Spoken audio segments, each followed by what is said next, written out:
चलिए शनिवार का दिन और अगम आपके सामने प्रत्येक दिन की तरह उपस्थित है आप सबों का वंदन और अभिनंदन करने के लिए। और आप सबों के पहले मैं अपने आराध्य प्रभु का वंदन और अभिनंदन करता हूँ। ये प्रत्येक दिन की नियमावली अपनी जीवन शैली की एक बहुत अहम हिस्सा बन के रह गया है। अपने ईश्वर से कुछ हमेशा लेने की कोशिश और अपने जीवन में एक प्रकाश फैलाने की छोटी सी प्रयास है। कितनी सफलता मिलेगी है तो मेरे को पता नहीं है, लेकिन एक प्रयास है अपने जीवन को एक सही दिशा और दशा की तरफ ले जाने की कोशिश है।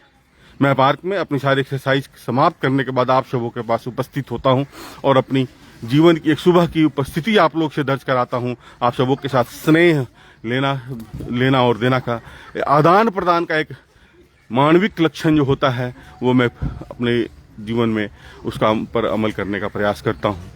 अपनी सुबह की उपस्थिति में सारे लोग एक्सरसाइज कर चुके हैं, लेकिन एक अलग सी माहौल होती है जब हम यहाँ पर आते हैं, जिसे बोलता है, मैं हर वक्त बोलता हूँ, परवरिश तो बहुत जरूरी है जीवन में अपनी जीवन का आंकलन करने के लिए, लेकिन परवरिश के साथ साथ परिवेश भी बहुत जरूरी है।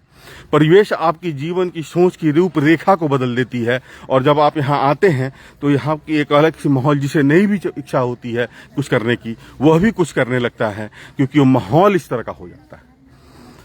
बहुत जगह पर आप नकारात्मक जीवन शैली में अगर साथ में रहते हैं तो वहाँ की माहौल आपको हमेशा नकारात्मकता आपके जीवन में उत्पन्न कर देती है, लेकिन जैसे ही सकारात्मकता की तरफ जाते हैं आपको वह सकारात्मकता, वह की जो ऊर्जा होती है, जो उसकी प्रकाश होती है, दिव्य प्रकाश होती है, आपकी हर गलत बातों पर हमेशा प्रकाशित करने का कोशिश करती है।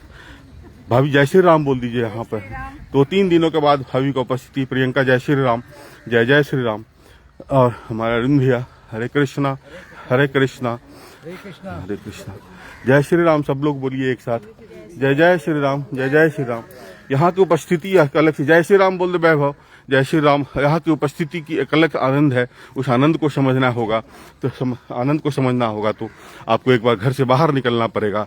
जगोगे नहीं तो फिर देखोगे कैसे कि हमारे आराध्य प्रभु का जो रंग है केसरिया है, इसी से सनातन संस्कृति की पताका केसरिया होती है।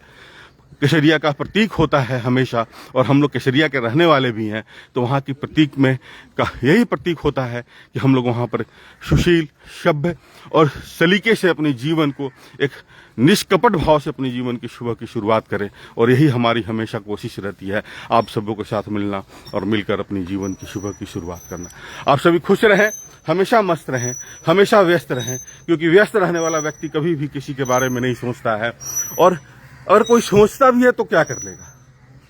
अगर जब हमारे यहाँ श्री राम प्रभु के ऊपर आज भी सवाल उठते हैं, जब हमारे यहाँ महात्मा गांधी के ऊपर सवाल उठता है, तो हम वो किस खेत के गाजर मूली हैं। पर अपने अंतर में, अंतः मनन के अंदर में जब आपकी मजबूत दिशा होती है, मजबूत जीवन शैली होती है, तो आप कहीं सामने प्रस्तुत कर सकते हैं। आप सभी खुश रहें, हमेशा मस्त रहें हमेशा, और हमेशा व्यस्त रहें। चलिए कल इसी अंदाज में फिर कल यहीं पे इसी तरह अपनी सुबह की शुरुआत होती रहेगी।